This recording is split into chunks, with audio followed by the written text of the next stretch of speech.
আসসালামু আলাইকুম। এশিয়া কাপে কেমন করবে বাংলাদেশ এই শিরোনামে আলোচনা করার আগে আমি একটু কোট করে বলছি।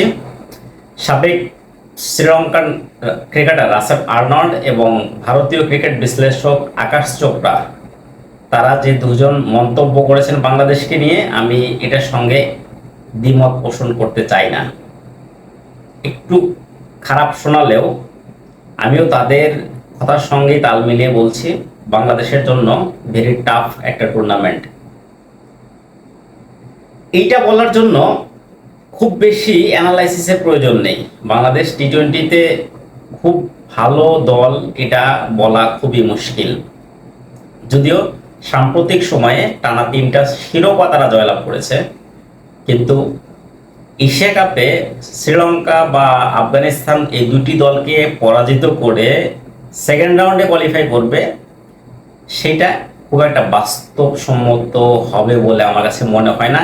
এইটা এই কারণেই বলছি যে হোঁচটটা কিন্তু বাংলাদেশ 2022 সালে একবার খেয়েছিল। টি-20 ফরম্যাটে বাংলাদেশ যে দুইবার এশিয়া কাপ খেলেছে, দুইবার দুই ধরনের অভিজ্ঞতার সম্মুখীন হয়েছে। প্রথম আসর টি-20 ফরম্যাটের এশিয়া কাপ 2016 সালে বাংলাদেশের মাটিতে, সেবার বাংলাদেশের ক্রিকেট হিস্ট্রিতে অন্যতম সেরা টুর্নামেন্ট পার করেছে। বাংলাদেশ ভারতের সঙ্গে ফাইনালে হেরে রানার আপ হয়েছিল। এবং টি-20 ফরম্যাটের যে দ্বিতীয় এশিয়া কাপ অনুষ্ঠিত হয়েছিল 2022 সালে, সেই আসরে কিন্তু বাংলাদেশ সেকেন্ড রাউন্ডে কোয়ালিফাই করতে পারে নাই। এই জন্যই এত সাহস করে বলছি, সেই আসরটিতেও এই শ্রীলঙ্কা এবং আফগানিস্তানের সঙ্গে দুটি ম্যাচ হেরে কিন্তু বাংলাদেশ প্রথম রাউন্ড থেকেই বিদায় নিয়েছিল। এইবার হয়তো হংকংয়ের সঙ্গে বাংলাদেশ সহজে জিতলেও শ্রীলঙ্কা এবং আফগানিস্তানের সঙ্গে জেতা কিন্তু বাংলাদেশের জন্য বেশ কঠিনই হবে। এবং এই কঠিন হওয়ার পিছনে আমার কাছে যে কারণগুলো মনে হয়েছে সেগুলো একটু আলোচনা করি। প্রথম কারণ হচ্ছে, বাংলাদেশ যে এশিয়া কাপ খেলতে গিয়েছে, এশিয়া কাপে এখন পর্যন্ত বাংলাদেশ যে বেস্ট 11 সাজাবে, সেখানেই কিন্তু বাংলাদেশে বড় একটা দুশ্চিন্তা। এখনো বাংলাদেশ বেস্ট 11টা খুঁজে পায় নাই। বাংলাদেশ প্রপার প্রস্তুতিটা নিতে পারে নাই। বাংলাদেশ সিরিজ জিতেছে, নেদারল্যান্ডের সঙ্গে সিরিজ জিতেছে, কিন্তু প্রস্তুতির জন্য যে নেদারল্যান্ডকে ডাকা হয়েছিল সেই প্রস্তুতি কিন্তু বাংলাদেশ নিতে পারে নাই।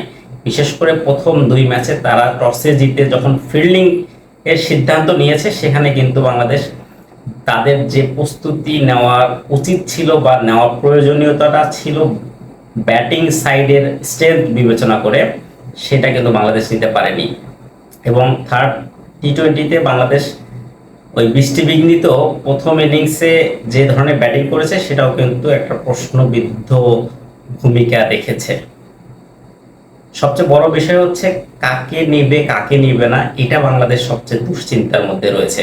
নুরুল হাসান সোহান ফিনিশিংয়ে তাকে রাখবে কিনা, শামীম পাটোয়ারি তিনি একাদশে সুযোগ পাবেন কিনা, তাহিদ হৃদয় রেগুলার পারফর্মার একটু অফ ফর্মে রয়েছে, তার বদলে সাইফ হাসানকে নেবে কিনা। সাইফ হাসান একটা 36 রানের একটা ইনিংস খেলেছে নেদারল্যান্ডের সঙ্গে, সেটা দিয়ে আবার এই এশিয়া কাপের মূল মঞ্চে সবগুলো ম্যাচ পাবে কিনা। এই সব গোলক ধাঁধার মধ্যে কিন্তু বাংলাদেশ এই মুহূর্তে অবস্থান করছে, যে কারণে বেস্ট 11 বাংলাদেশ এই মুহূর্তে সাজাতেই পারে নাই। আরেকটি বড় কারণ হচ্ছে, এশিয়া কাপের মঞ্চে জিততে হলে অবশ্যই টপ পারফর্মারদেরই পারফর্ম করতে হবে। 2 ওপেনার নিঃসন্দেহে আমাদের টপ পারফর্মার। 2 ওপেনার যদি ভালো করে, হয়তোবা সেখানে বাংলাদেশটা ভালো সাপোর্ট পাবে। এবং সাম্প্রতিক সময়ে টি-20তে বাংলাদেশ যতটা ভালো করেছে, সেখানে 2 ওপেনারের অবদান সবসময় ছিল। নাম্বার 3-তে ক্যাপ্টেন লিটন কুমার দাস। লিটন কুমার দাস পুরো কেরিয়ার জুড়েই অন অ্যান্ড অফ। টি-20 এই এশিয়া কাপ টি-20 শুরু হওয়ার আগে যেভাবে তার সুইচটা অন হয়েছে, যদি না এই এশিয়া কাপে সুইচটা অফ হয়ে যায়, সেটা কিন্তু বাংলাদেশের জন্য আরেকটা দুশ্চিন্তার কারণ হয়ে দাঁড়াবে। কারণ এতটা ধারাবাহিক লিটন কুমার দাস কেরিয়ারে কখনোই ছিলেন না। হয়তো আমাদের প্রত্যাশা লিটন এশিয়া কাপেও ভালো করবে, তবে যেহেতু এশিয়া কাপের আগে নেদারল্যান্ডের সঙ্গে যে সিরিজটা বাংলাদেশ খেললো, সেখানে লিটন কুমার দাস দুর্দান্ত ক্রিকেট খেলেছেন, এটা সত্য, কিন্তু যদি এই ফর্মটা অফ ফর্মে পরিণত হয় মূল আসরে গিয়ে, সেখানে কিন্তু বাংলাদেশের জন্য একটা বড় দুশ্চিন্তা বা বড় একটা কনসার্ন অপেক্ষা করছে। বাংলাদেশের জয়ের ক্ষেত্রে আরেকটা বড় যে ভূমিকাটা রাখে সেটা হচ্ছে বোলিং ডিপার্টমেন্টে মুস্তাফিজ। কিন্তু আবুধাবির উইকেটে খেলা, সেখানে মুস্তাফিজ কতটা সহায়ক হবে এটাও কিন্তু একটা প্রশ্নবিদ্ধ বিষয়। আরেকটি মূল যে কারণ বাংলাদেশের এই মুহূর্তে হয়ে দাঁড়িয়েছে, সেখানে বোলিং ডিপার্টমেন্টে কেউই কনসিস্টেন্ট ভালো পারফর্ম করছে না। কেউ একদিন ভালো করছে, তার একদিন করতে পারছে না। এটা একটা বড় একটা কনসার্নের জায়গা। অ্যাজ এ টিম বাংলাদেশ কিন্তু সেভাবে পারফর্ম করতে পারছে না, বিশেষ করে বোলিং ডিপার্টমেন্টে। কখনো তানজিম সাকিব, কখনো মুস্তাফিজ, কখনো তাসকিন আহমেদ আউটস্ট্যান্ডিং বোলিং করছেন, ঠিক পরে ম্যাচে যেই কিন্তু আবার 4 ওভারে 45-50 রান দিয়ে ফেলছেন।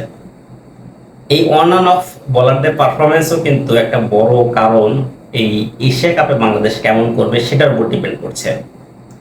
এই সব বিষয় যদি বাংলাদেশের জন্য বয়ে নিয়ে আসে, তাহলে কিন্তু সেকেন্ড রাউন্ডে কোয়ালিফাই করা বাংলাদেশের জন্য খুব ডিফিকাল্ট। তবে যদি সবগুলো যদি আবার বিপরীত অ্যাঙ্গেলে কাজ করে, সবাই যদি ভালো পারফর্ম করে, টপ অর্ডার লিটন কুমার দাস থেকে শুরু করে মিডল অর্ডারে যারা রয়েছে তারা যদি ভালো পারফর্ম করতে পারে, হয়তো বাংলাদেশ সেকেন্ড রাউন্ডে কোয়ালিফাই করবে। তবে এই মুহূর্তে খুবই বলা টাফ বাংলাদেশ কেমন করবে। ভালো দেখার প্রত্যাশায় আজকের মধ্যে বেরিয়েছি। সবাই ভালো থাকবেন। আল্লাহ হাফেজ।